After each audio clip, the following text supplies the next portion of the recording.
Hello friends, स्वागत है आप सबका आपके अपने चैनल वेद एकेडमी में। आज की वीडियो में हम साहित्य और समाज हिंदी निबंध की स्टडी करने वाले हैं। देखिए, हिंदी निबंध पर अभी तक हमने 4 से 5 वीडियोस बनाई हैं। अगर आपने नहीं देखी हैं तो इस वीडियो के डिस्क्रिप्शन में मैं लिंक डाल दूंगा, आप सारी वीडियोस देख सकते हैं। और आपने हमारा चैनल अभी तक सब्सक्राइब नहीं किया तो चैनल भी सब्सक्राइब कर लेना, ताकि जो भी न्यू अपकमिंग वीडियोस हैं उनके नोटिफिकेशन आप तक सबसे पहले पहुँच सकें। देखिए, बोर्ड एग्जाम में सभी बच्चे निबंध लिखते हैं, लेकिन सबके अच्छे मार्क्स नहीं आते हैं। मैं इस वीडियो में आपको ऐसी ट्रिक बताऊंगा, अगर आप उसको फॉलो करते हैं तो आप अपने बोर्ड एग्जाम में निबंध लेखन में ज़्यादा से ज़्यादा मार्क्स स्कोर कर पाएंगे। उसके लिए आपको वीडियो को एंड तक देखना होगा।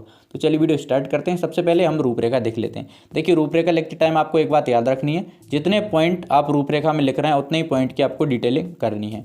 तो पहला पॉइंट है हमारा प्रस्तावना, दूसरा है साहित्य क्या है, तीसरा पॉइंट है हमारा समाज क्या है, चौथा पॉइंट है साहित्य एवं समाज का संबंध, पांचवा समाज पर साहित्य का प्रभाव, छठवां हमारा पॉइंट है साहित्य पर समाज का प्रभाव, सेवेंथ पॉइंट है हमारा साहित्यकार एक फोटोग्राफर नहीं, और आठवां है हमारा उपसंहार। आप चाहें तो प्रॉपर तरीके से स्क्रीनशॉट्स ले सकते हैं या आप अपनी कॉपी में नोट डाउन कर सकते हैं। उसके बाद बात आती है ट्रिक की। देखिए, कोई भी निबंध आप लिख रहे हैं उससे रिलेटेड आपको कुछ कोट्स, कुछ नारे याद होने चाहिए। देखिए, ये चीज़ें आपके निबंध को इफेक्टिव बनाएंगी दूसरे लोगों से, क्योंकि सब लोग ऐसा नहीं करते हैं। तो हम एक कोट ऐड कर देते हैं, इतिहास अतीत का जो करता अर्पण है, लिपिबद्ध भई साहित्य समाज का दर्पण है।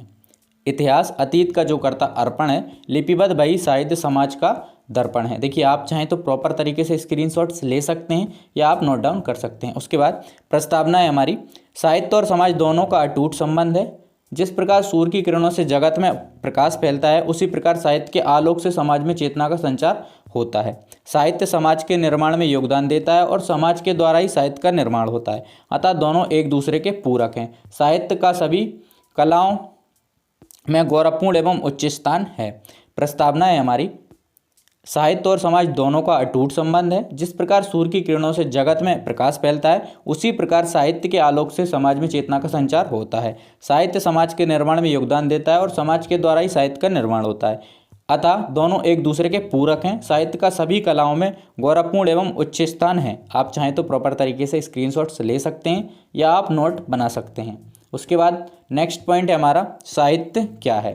तो साहित्य सुंदर शब्द अर्थों से गुथी हुई वह माला है जो समाज के कंठ को सुशोभित करती है, जिसमें सत्यता, सुंदरता और शिव तीनों का समन्वित रूप है।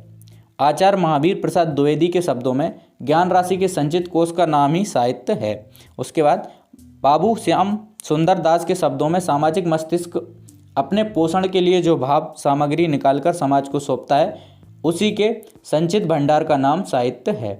तो साहित्य क्या है? साहित्य सुंदर शब्द अर्थों से गुथी हुई वह माला है जो समाज के कंठ को सुशोभित करती है, जिसमें सत्यता, सुंदरता और शिव तीनों का समन्वित रूप है। आचार्य महावीर प्रसाद द्विवेदी के शब्दों में ज्ञान राशि के संचित कोष का नाम ही साहित्य है।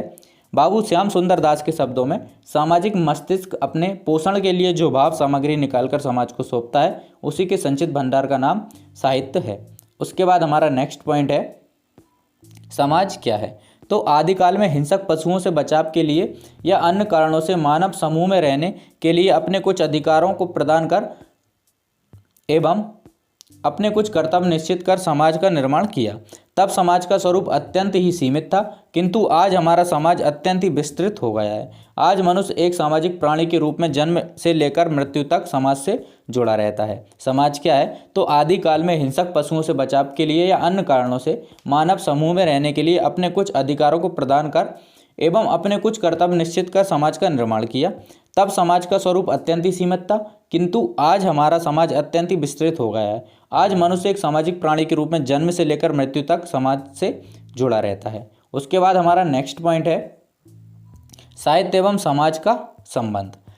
जो संबंध सूर्य और उसकी रोशनी का है, चांद और चांदनी का है, वही संबंध समाज और साहित्य का है। समाज के बिना साहित्य की कल्पना नहीं की जा सकती। साहित्यकार समाज में ही जन्म लेता है। जिस देश एवं राष्ट्र का जैसा समाज होगा, वहाँ वैसा ही साहित्य भी होगा, क्योंकि साहित्यकार समाज से ही विचार तथा भावों को ग्रहण करके रचना के रूप में समाज को प्रदान करता है। उच्च कुल एवं समाज में जन्म लेने वाले साहित्यकार की रचनाएं भी श्रेष्ठ होती हैं। साहित्य एवं समाज का संबंध क्या है? तो जो संबंध सूर्य और रोशनी का है, चांद और चांदनी का है, वही संबंध समाज और साहित्य का है। समाज के बिना साहित्य की कल्पना नहीं की जा सकती। साहित्यकार समाज में ही जन्म लेता है। जिस देश एवं राष्ट्र का जैसा समाज होगा वहाँ का साहित्य भी वैसा ही होगा, क्योंकि साहित्यकार समाज से ही विचार तथा भावों को ग्रहण करके रचना के रूप में समाज को प्रदान करता है। उच्च कुल एवं समाज में जन्म लेने वाले साहित्यकार की रचनाएं भी श्रेष्ठ होती हैं। उसके बाद हमारा नेक्स्ट पॉइंट है समाज पर साहित्य का प्रभाव। तो समाज अपने अनुरूप साहित्य को बदलता है। साहित्य समाज को बदलने का प्रयास करता है। साहित्य मनुष्य को गतिशीलता प्रदान करता है। वह अंधविश्वासों, रूढ़ियों एवं सड़ी गली मानसिकता को दूर कर समाज को नई रोशनी प्रदान करता है। यदि फ्रांस में रूस में मार्क्स का साहित्य नहीं होता तो इन देशों में क्रांतियां नहीं हुई होती। तुलसीदास और सूरदास के साहित्य ने समाज में भक्ति का संचार किया। श्री बंकिम चंद्र चट्टोपाध्याय द्वारा लिखित राष्ट्रगीत वंदे मातरम ने सभी भारतीयों को मर मिटने के लिए प्रोत्साहित किया। पॉइंट था हमारा समाज पर साहित्य का प्रभाव। तो समाज अपने अनुरूप साहित्य को बदलता है, तो साहित्य समाज को बदलने का प्रयास करता है। साहित्य मनुष्य को गतिशीलता प्रदान करता है। वह अंधविश्वासों, रूढ़ियों एवं सड़ी गली मानसिकता को दूर कर समाज को नई रोशनी प्रदान करता है। यदि फ्रांस में रूस में मार्क्स का साहित्य नहीं होता तो इन देशों में क्रांतियां नहीं हुई होती। तुलसीदास और सूरदास के साहित्य ने समाज में भक्ति का संचार किया। श्री बंकिम चंद्र चट्टोपाध्याय द्वारा लिखित राष्ट्रगीत वंदे मातरम ने सभी भारतीयों को मर मिटने के लिए प्रोत्साहित किया। उसके बाद नेक्स्ट पॉइंट है हमारा साहित्य पर समाज का प्रभाव। तो साहित्य के निर्माण में समाज का प्रमुख हाथ रहता है और बिना समाज के साहित्य का निर्माण असंभव है या संभव नहीं है। जिस समय का समाज जैसा होगा उस समय उसी प्रकार के साहित्य की रचना की जाएगी। इसलिए साहित्य को समाज का दर्पण भी कहा जाता है। यदि हम किसी समाज या जाति के उत्थान पतन, आचार व्यवहार, संस्कृति आदि को देखना चाहते हैं तो ये हमें उस समाज से संबंधित साहित्य का अध्ययन करने से ही ज्ञात हो पाएगा। संसार की जो सभ्य जातियां हैं उन्हीं की गणना होती है जिनका साहित्य उच्च होता है। संसार की सब जातियों में उन जातियों की गणना होती है जिनका साहित्य उच्च कोटि का होता है। तो साहित्य पर समाज का प्रभाव क्या है? तो साहित्य के निर्माण में समाज का प्रमुख हाथ रहता है और बिना समाज के साहित्य का निर्माण असंभव है। जिस समय का समाज जैसा होगा उस समय उसी प्रकार के साहित्य की रचना की जाएगी। इसलिए साहित्य को समाज का दर्पण भी कहा गया है। यदि हम किसी समाज या जाति के उत्थान पतन, आचार व्यवहार, संस्कृति आदि को देखना चाहते हैं तो यह हमें उस समाज से संबंधित साहित्य का अध्ययन करने से ज्ञात हो पाएगा। संसार की सभ्य जातियों में उन्हीं की गणना होती है जिनका साहित्य उच्च कोटि का होता है। उसके बाद हमारा नेक्स्ट पॉइंट है साहित्यकार एक फोटोग्राफर नहीं। तो साहित्यकार अपने समय की परिस्थितियों एवं विचारों को साहित्य के माध्यम से उजागर करता है, लेकिन फोटोग्राफर की तरह समाज को उसी रूप में वर्णित नहीं करता। वह नवीन विचारों एवं भावों को उन्नत समाज के रूप में प्रस्तुत करता है। साहित्य शक्ति का स्रोत है। साहित्य के प्रभाव से ही सड़ी गली मान्यताएं, कुरीतियां, भ्रष्टाचार, अनाचार पर प्रहार किया जा सकता है। तो साहित्यकार एक फोटोग्राफर नहीं है। साहित्यकार अलग होता है, फोटोग्राफर अलग होता है।